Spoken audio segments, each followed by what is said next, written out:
Hello everyone, আসসালামু আলাইকুম। আশা করি সবাই ভালো আছেন। তো অনেক দিন পর একটা ভ্লগ ভিডিও নিয়ে আসছি। তো ভিডিওটি দেখতে হলে আমাদের সাথেই থাকেন। যাচ্ছি মায়ের বাসায়, গ্রামের বাড়িতে। তো গ্রামে কী কী করলাম সেটা দেখাবো। তো দেখেন, তো আপনাদের সবাইকে ফুলের শুভেচ্ছা জানিয়ে শুরু করছি।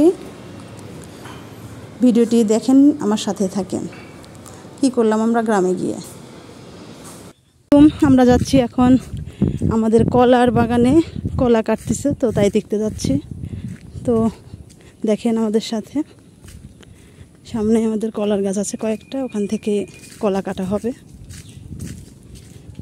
আসলে নিজেদের কলার অনেক টেস্ট, ভেজাল মুক্ত, কোনো সার বিষ কিছু দেওয়া নেই।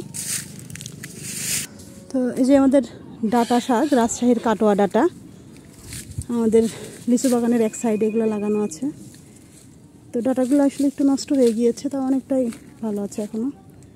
রাজশাহীর কাটোয়া ডাটা দেখেন কত বড় বড়, অনেক লম্বা লম্বা। একে বলে রাজশাহীর কাটোয়া ডাটা। আরও বড় হবে, তো বৃষ্টির কারণে এখানে পানি বেঁধে গিয়েছিল, এটা অতটা হইতে পারে নাই। এই যে গাছ কাটা হয়ে গেছে, কলার গাছটা কাটা শেষ। দেখুন আরেকটা কলা ধরছে।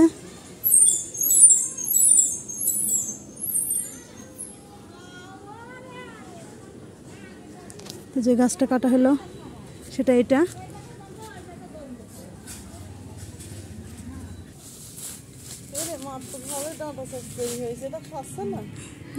তো এই তো কলাটা দেখেন কত সুন্দর, ভেজাল মুক্ত কলা, আমাদের গ্রামের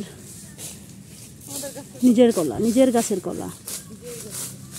অনেকেই এই সৌভাগ্যটা হয় না কলা খাওয়ার। তো দেখেন এই যে এই গাছগুলা মাঝখান থেকে কেটে দেওয়া হচ্ছে, কারণ মাঝখানে খুব ঘন ঘন লিচু গাছ হলে আর পাশের গাছে লিচু আসে না। তো অনেক বড় গাছ কেটে দেওয়া হচ্ছে, ফাঁকা ফাঁকা করে দিলে নাকি লিচু ভালো আসে। এই যে আমাদের কচু শাক দেখেন, গ্রামের খাঁটি কচু শাক। এই সব শাক কত যে স্বাদ। এই গাছটা কিসের গাছ কেউ কি বলতে পারবেন? ওল বলে যেটা আমরা খাই, সেই ওলের গাছ। তো এটা পুঁই শাক লাগাইছে, দেখেন কত টাটকা, কি সুন্দর পুঁই শাক, টাটকা পুঁই শাক। আসলে গ্রাম মানেই অনেক, আসলে খুব তাজা শাকসবজি পাওয়া খুব যায়।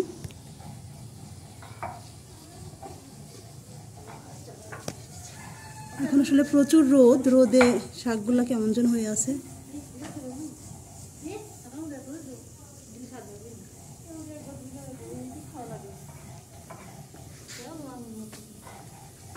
এই যে গ্রামের দিকে এভাবে উপরে একটা জাংলা করে দেওয়া হয়, যেখানে থাকে পুঁই শাক।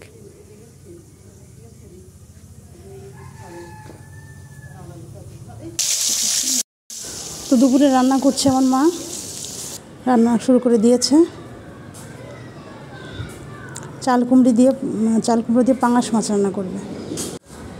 কলাগুলো নিয়ে আসলো আমার বড় আপু।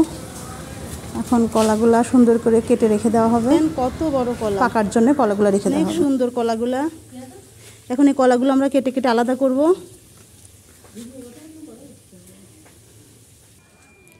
এই দেখ গ্রামের আরেকটা শাক, মৌলবী কচুর শাক বলে।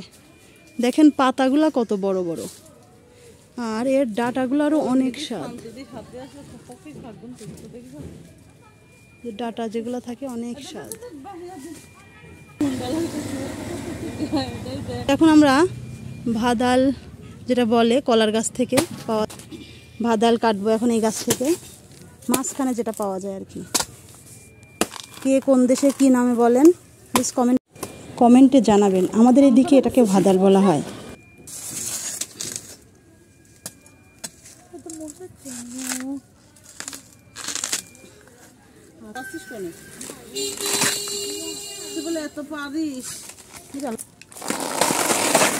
এবং গাছের মাঝখানে কীভাবে ভাজাল থাকে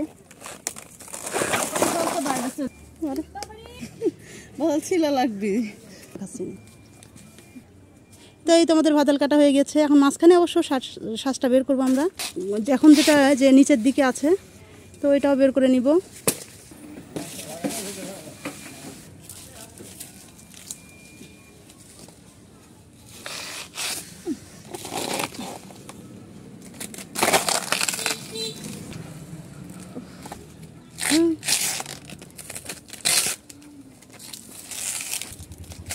তো হয়ে গেছে প্রায়। মাঝখানের যে শ্বাসটা আছে আমরা এখন ওইটা নিব।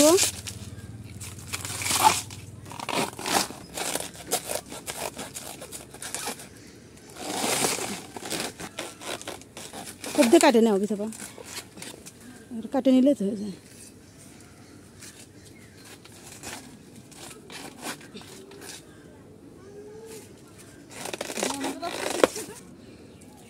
উপরে এই তো হয়ে গিয়েছে আমাদের। গাছটার কি অবস্থা দেখেন, বিধ্বস্ত।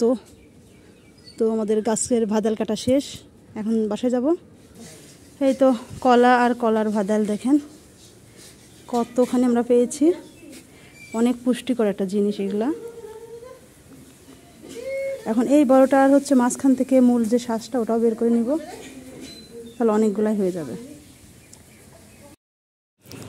তো এখন কলাগুলো আলাদা করা হচ্ছে, কাঁদি থেকে ছড়িগুলো আলাদা করে সুন্দর করে বস্তাতে ভরে রেখে দেওয়া হবে পাকার জন্যে। পেকে গেলে এই কলাগুলোর অনেক টেস্ট, ভেজাল মুক্ত, অনেক স্বাদ। আসলে গ্রামের মানুষের একটা দিক আছে, সেটা হচ্ছে ওরা ভেজাল মুক্ত খাবার খেতে পারে। তো এই কলাটা যখন বিক্রি করে দেওয়া হয় তখন তো তারা অনেক মেডিসিন দিয়ে এগুলো পাকায়। তো গ্রামে তো এই ব্যবস্থাটা নাই, প্রাকৃতিকভাবে পেকে গেলে অনেক স্বাদ এবং অনেক নির্ভেজাল খাবার।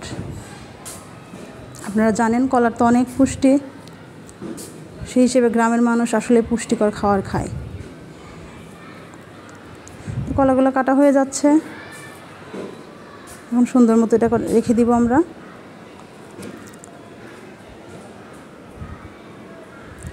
কলাগুলো কাটা প্রায় শেষ, অনেকগুলাই হয়েছে। এটা হচ্ছে আমার মায়ের পুঁইয়ের শাক, অনেক সুন্দর। তো যাই হোক, ভিডিওটি যদি ভালো লেগে থাকে অবশ্যই একটা লাইক দিবেন, কমেন্ট করবেন, গ্রামের পরিবেশ কেমন লাগলো প্লিজ জানাবেন। আর চ্যানেলটি একটু সাবস্ক্রাইব করে দিবেন যারা ইউটিউব থেকে দেখছেন। যারা ফেসবুক থেকে দেখছেন প্লিজ একটা ফলো দিয়েন। ভালো থাকবেন সবাই, আল্লাহ হাফেজ।